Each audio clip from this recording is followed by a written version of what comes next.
Alabado sea Jesucristo. Vamos a entrar en el capítulo 12 del Evangelio según San Mateo. Vamos adentrándonos en este capítulo 12.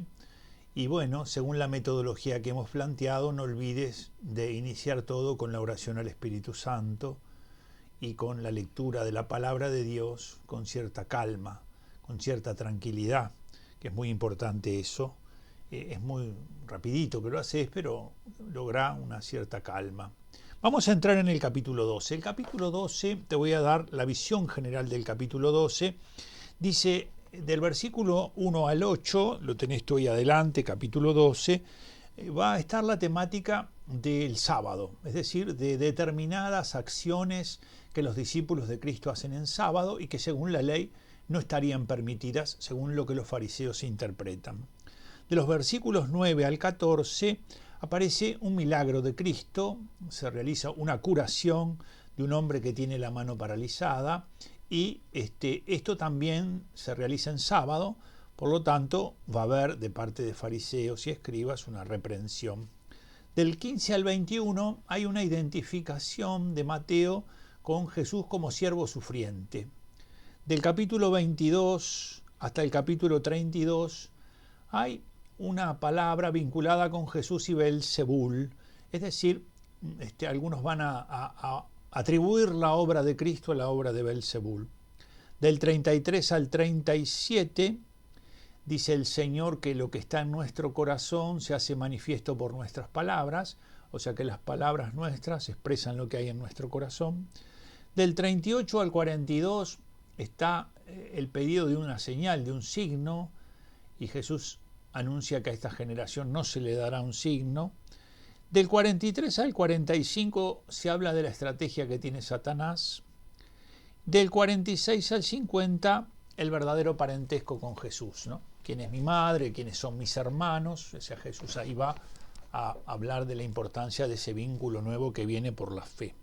Entremos un poco en este capítulo 12. Te invito a que vayamos al texto, capítulo 12, tú ya lo leíste, sabés que comienza con esta controversia.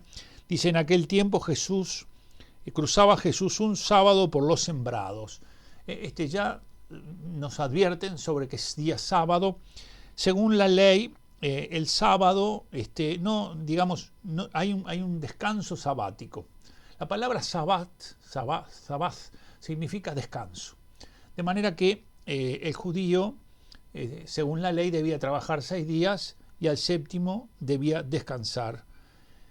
Esto que estaba claro en la ley, incluso en la misma ley se enseñaban que había 2 tareas que no debían realizarse. No ararás ni recolectarás. Esto estaba expresamente en la Escritura y en la ley. Pero los rabinos habían hecho una legislación por la cual manifestaban que había 39 formas de trabajos que eran prohibidos. 39. Eso en tiempos de Cristo.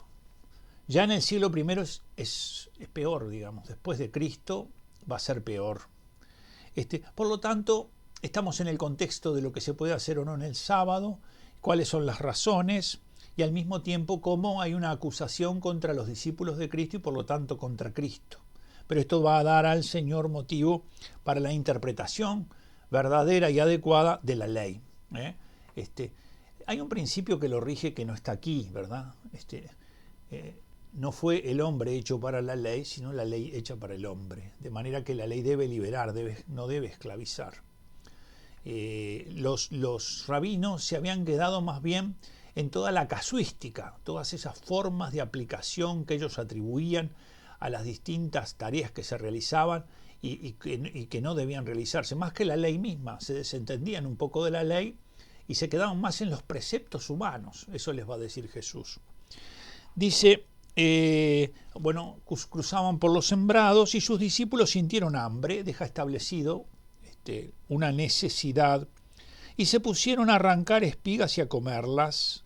Al verlos los fariseos, recuerden que los fariseos nacen 2 siglos antes de Cristo, y son un grupo que inicialmente se siente decepcionado por algunas cosas y comienza a afirmarse sobre la ley.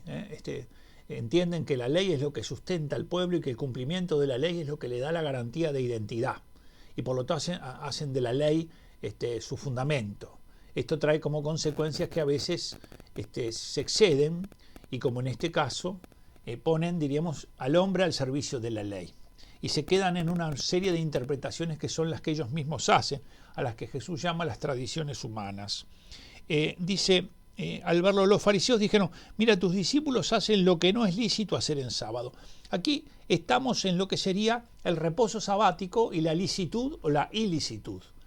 ¿Cómo va a abordar Jesús esto? Con dos argumentos. El primer argumento va a mostrar que hay algunas excepciones que hacen que lo que parecería ser ilícito no lo es. Y en segundo lugar, va a ponerse él como Señor del sábado. De manera que ven dos argumentos que utiliza Jesús. Dice, Jesús dice, le dicen sobre sus discípulos, ¿no habéis leído lo que hizo David cuando sintió hambre él y los que le acompañaban? ¿Cómo entró en la casa de Dios y comieron los panes de la presencia? Pone aquí el ejemplo de David, ¿verdad? David estaba perseguido por Saúl y huyó con su escolta a Nob, donde estaba el tabernáculo, la presencia de Dios en medio de su pueblo. Pero no tenían que comer y pidió al sacerdote, a Ahimelech, le pidió a él, que lo socorriera, que le diera algo de comida. Mas no teniendo nada, él les dio el pan santo, es decir, el pan de la proposición, ¿no? Que solo podían comer, según la ley, los sacerdotes. De manera que un sacerdote y el mismo David, reconocidos por su gran cumplimiento de Dios y por su celo por las cosas de Dios, habían realizado tal cosa. Lo que evidentemente deja entrever que hay excepciones que permiten que esa ley, lo que se realiza no sea considerado ilícito. De allí que Jesús manifiesta claramente cómo los fariseos se quedan más en las tradiciones y las legislaciones que en la misma ley. Incluso el culto del templo quita el descanso sabático, porque dice, verdad, no lo dice el Señor, pero está claro, dice, tampoco habéis leído en la ley que el día de sábado los sacerdotes en el templo quebrantan el sábado sin incurrir en culpa. Es decir, dice, pero como no hay actividades en el templo el sábado y no tienen culpa, no son lícitas, ¿no? Si fuera una cosa tan estricta, entonces no habría actividades en el templo, dice Jesús. O sea que por un lado les ha manifestado lo que hizo David, por otro lado les muestra las realidades de lo que se hace en el templo. Por ejemplo, la circuncisión, los rabinos la proponían que se realizara en sábado. Por lo tanto, no solo hay excepciones que son lícitas, sino que él mismo puede dispensar de ellas. ¿Por qué? Porque él es el Hijo, el Señor del sábado. Él puede dispensar. Quiere decir que aquí aparece lo otro, ¿verdad? Si hubieras comprendido lo que significa misericordia quiero y no sacrificios, no condenarías a los que no tienen culpa. De manera que Jesús aquí se pone por encima del sábado y por encima del templo. Para ponerse por encima del templo, aunque no lo diga explícitamente, se declara a sí mismo Dios, porque no hay que olvidar el lugar que ocupaba el templo dentro del pueblo de Israel. De forma que manifestar, como lo hace él aquí hay alguien mayor que el templo, expresa justamente que estamos ante aquel que es Dios, ¿no? Y estas cosas generan, diríamos, rechazo, ¿no? Dice finalmente en el versículo 8, porque el Hijo del Hombre, acuérdense, ¿cuáles son los títulos mesiánicos? Señor es un título mesiánico. Mesías es un título mesiánico. Y así hay Hijo del Hombre. ¿Cuál Cristo se aplica así? Jesús dice, el Hijo del Hombre, quiere decir que ese es el que él se aplica. Eso es lo que queremos decir. Él no se dice a sí mismo, el Mesías, y se refiere a él no dice eso, no utiliza otros títulos mesiánicos que existen en el Nuevo Testamento, que son aplicados por sus discípulos o por sus contemporáneos o en las cartas de San Pablo. A Cristo se le aplican esos títulos, pero él a sí mismo se aplica Hijo del Hombre. Dice, porque el Hijo del Hombre es Señor del sábado. De manera que está por encima de esa realidad y se manifiesta aquí esa pretensión singular. A partir del versículo 9, y como a continuación de esto, Jesús entra en la sinagoga. Jesús predica en las sinagogas, predica en el templo. Jesús, porque ha venido a buscar las ovejas perdidas de Israel. Jesús en la sinagoga es el lugar de la palabra. Y el templo es el lugar de la palabra, pero también del sacrificio. Jesús va a las sinagogas y va al templo. Después del año 70, cuando los romanos al entrar destruyen el templo, de lo que va a quedar un muro, que es ese que conocemos como el Muro de los Lamentos, los israelitas se van a centrar más en las sinagogas, porque el templo ha sido destruido. Y la sinagoga es el lugar donde se lee la ley, los profetas, el lugar en donde se lee la Sagrada Escritura y donde se interpreta la Sagrada Escritura. Bueno, Jesús va a las sinagogas, Pablo también va cuando llega a una ciudad a buscar para ir a la sinagoga. Entonces dice aquí que hay una curación y vuelve nuevamente el tema sobre la licitud de realizar esto o no. Y Jesús pone aquí otro ejemplo. Dice si es adecuado hacer el bien o no hacerlo en sábado. Y les pone un ejemplo que evidentemente está referido a ellos mismos. Si alguna de las cosas que ustedes tienen, como en este caso que pone él aquí, un animal, cae en un lugar de peligro, ¿ustedes lo sacan o no lo sacan? De forma que se vuelve contundente la lógica, porque nace de lo que ellos mismos realizaban. Y a partir del versículo 15 aparece una asociación muy interesante. Jesús, al saberlo, se retiró de allí. ¿Qué es lo que hizo a Jesús retirarse de allí? Que los fariseos vienen creciendo en su confrontación con Jesús. Y cuando aparece el versículo 14, míralo, capítulo 12, versículo 14, léelo, dice, pero los fariseos, en cuanto salieron, se confabularon contra él para eliminarle. Ya no solo quieren que se calle, ya no solo quieren debatir con él, sino ahora han decidido que hay que sacárselo de encima. Hay que matarlo. Y entonces dice, Jesús, al saberlo, alguien le habrá comentado a Jesús que ya llegó una situación tal de animosidad que los fariseos lo buscan, o Jesús, que es capaz de conocer lo que hay en el corazón del hombre, ha visto esto en sus ojos y en sus miradas y en sus corazones. No lo sabemos, pero lo cierto es que Jesús toma la decisión de retirarse de allí. Dice que lo siguieron muchos, curó a todos y les mandó enérgicamente que no descubrieran para que se cumpliera lo dicho por el profeta Isaías. ¿Por qué Jesús trata de que no se divulgue? Porque no quiere aparecer como un Mesías milagrero. No quiere que los hombres lo sigan solamente porque los curó de sus enfermedades, sino que quiere que se suscite la fe. Quiere que los hombres se vuelvan un pueblo de creyentes, un pueblo de Dios. Por lo tanto, no quiere que su fama se extienda por el poder de sus milagros, sino quiere que eso sea un elemento de la llegada del reino a los hombres, pero no que sea el hecho por el cual van divulgándolo. Y por otro lado, tampoco quiere generar animosidad con estos grupos religiosos que lo rechazaban. Entonces, ¿qué es lo que se tiene que cumplir por Isaías? Nosotros, en los días previos a celebrar la Pascua, leemos a Isaías. Y leemos este capítulo 53, leemos también algunos textos anteriores, ¿verdad? El capítulo 42 y demás. Isaías habla de que hay un siervo misterioso, sufriente, que carga sobre sí los pecados de todos y que va como una oveja al matadero. De manera que había una suerte de pregunta no resuelta. ¿Quién es este siervo sufriente? ¿Quién es este que va al matadero? ¿Quién es el que carga con los pecados? Nosotros lo leemos en ese tiempo porque se ve claramente que es Jesucristo. Pero Israel hoy mismo, al leer estos capítulos del siervo sufriente de Yahvé, no encuentra y dice, es el pueblo de Israel que ha sido sufrido durante toda su historia. Y entonces dice, bueno, ese pueblo que ha sufrido es el siervo sufriente. Nosotros decimos, este es Cristo.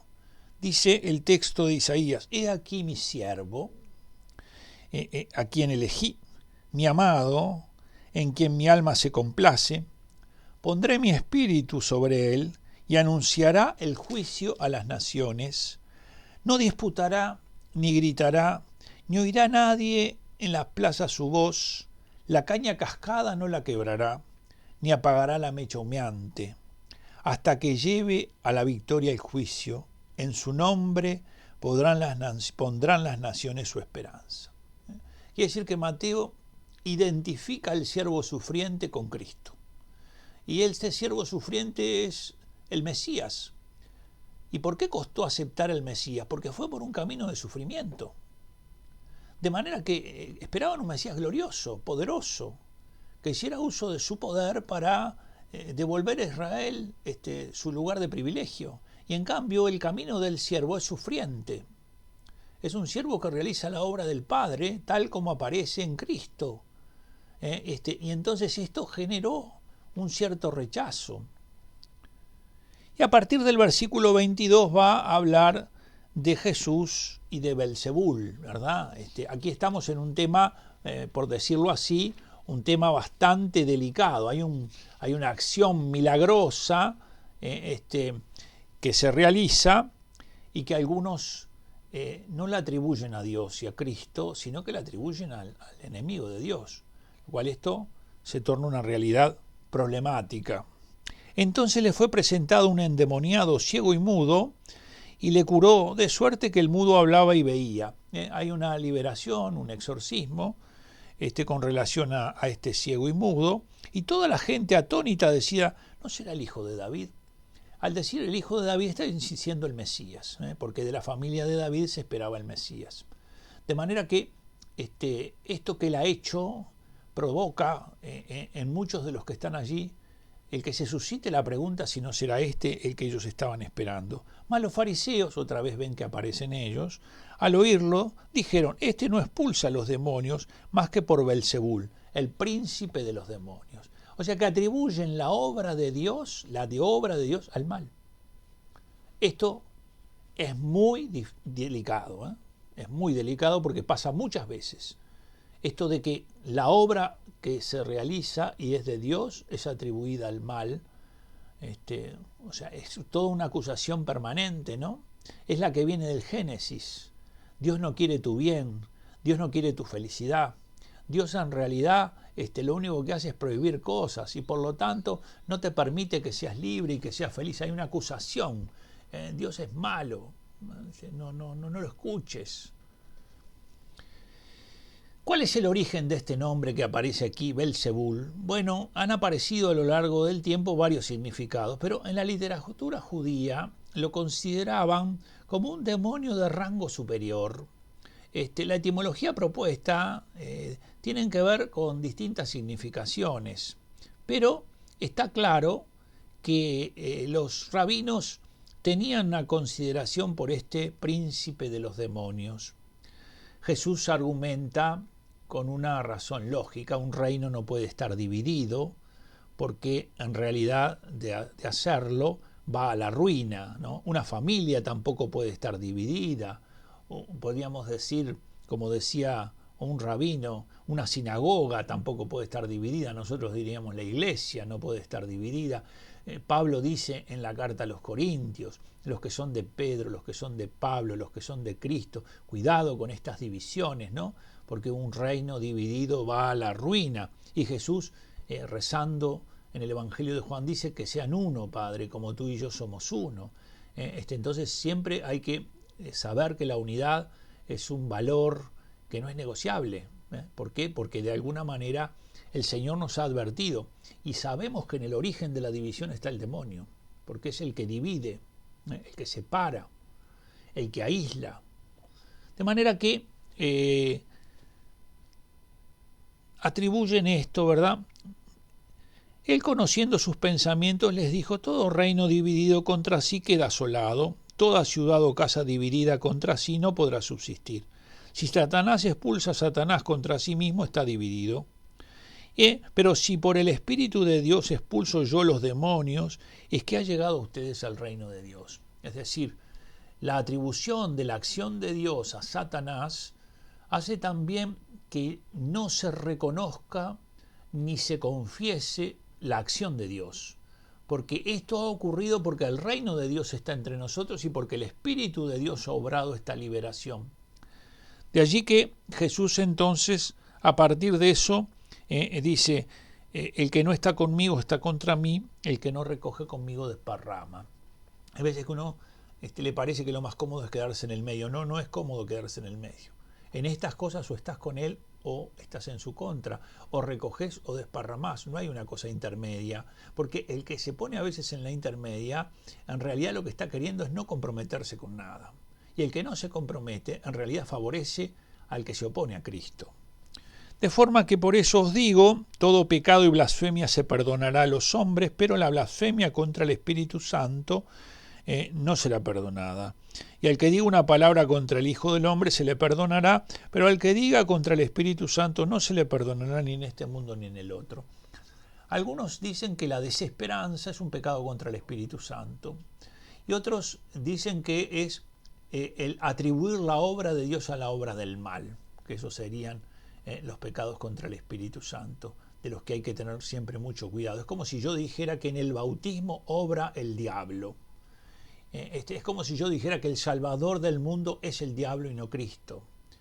Son, ¿verdad?, realidades absolutamente nefastas. Después habrá que ver si el que lo dice conscientemente, si qué grado de responsabilidad tiene. Ese es otro asunto. Pero objetivamente estas afirmaciones son afirmaciones que Cristo dice no realizan la obra de Dios ni la reconocen, sino que por el contrario se la atribuyen al demonio, al mal. Y en el versículo 33 dice, un árbol bueno dará fruto bueno, un árbol malo da fruto malo. Por lo tanto, por los frutos lo reconoceréis. Es un juicio contra los fariseos, a los que Jesús, al igual que Juan Bautista, se llama raza de víboras. ¿Cómo pueden ustedes hablar cosas buenas siendo malos? Porque de lo que rebosa el corazón habla la boca. Lo que está en nuestro corazón, eso es lo que se hace presente. Y aunque muchas veces nosotros podemos disimular o podemos dominar determinadas cosas, en los momentos en que nos enojamos, por ejemplo, muchas veces decimos cosas que quedan en nuestro corazón. A veces las decimos más bien por despecho, pero en realidad algunas de esas cosas se han anidado en nuestro corazón. Por eso hay que purificar el corazón. Hay que tratar de pedir a Jesús que purifique nuestro corazón, que limpie nuestro corazón. Por eso, si el Señor arroja los demonios, es porque el reino de Dios está presente. El reino mesiánico es una característica especial del reino mesiánico. Llegó a ustedes al reino. Es lo que hace hoy la Iglesia también cuando expulsa demonios. Y a continuación vendrá el que piden una señal. Entonces le interpelaron a algunos, maestro, queremos ver un signo hecho por ti. O sea, para que creamos en ti hace un milagro, como si fuera una suerte, ¿verdad?, de mago, al que se le pide que actúe determinada cosa. Mas él respondió, generación malvada y adúltera. ¿Cómo juzga a esa generación que podría sintetizarse en esos grupos religiosos que se sienten perturbados por la presencia de Jesús y que influyen sobre el pueblo tratando de ponerlo a que mire las cosas de Cristo como malas y peligrosas? Es una generación malvada y adúltera. Fíjense en que tanto estas dos calificaciones que hace de estos grupos son aplicables al pueblo de Israel en el desierto, ¿no? Es una generación adúltera, porque para la Biblia el adulterio es la infidelidad religiosa. El adulterio aplicado al pueblo como sentencia de Dios es que han sido idólatras, es que han ido detrás de idolatrías. De manera que Cristo dice, la señal será la de Jonás, la señal de Jonás, que estuvo 3 noches en el vientre de aquel cetáceo. Y luego va a decir, pero aquí hay alguien más que Jonás. De la misma manera pone otro ejemplo, dice, la reina del mediodía se levantará en el día del juicio contra esta generación y la condenará, porque ella vino de los confines de la tierra a oír la sabiduría de Salomón, y aquí hay alguien más que Salomón. O sea que tanto Nínive dio un fruto de conversión cuando fue Jonás, como esta reina vino a escuchar a Salomón por su sabiduría. En cambio allí hay uno que es más que Jonás y que no suscita en ellos porque no responden favorablemente a la conversión. Y hay alguien más que Salomón, porque esta es la sabiduría misma, y en cambio ellos están diciendo que cuando habla, en realidad habla en nombre del demonio, y cuando actúa, actúa en nombre del demonio. Versículos 43 y siguiente, cómo actúa el demonio cuando una persona es liberada, cómo dice que vuelve al ataque nuevamente y que a veces el que se ha librado de él en la medida en que no se ha llenado de Dios ha quedado muy debilitado también para enfrentar esta nueva realidad.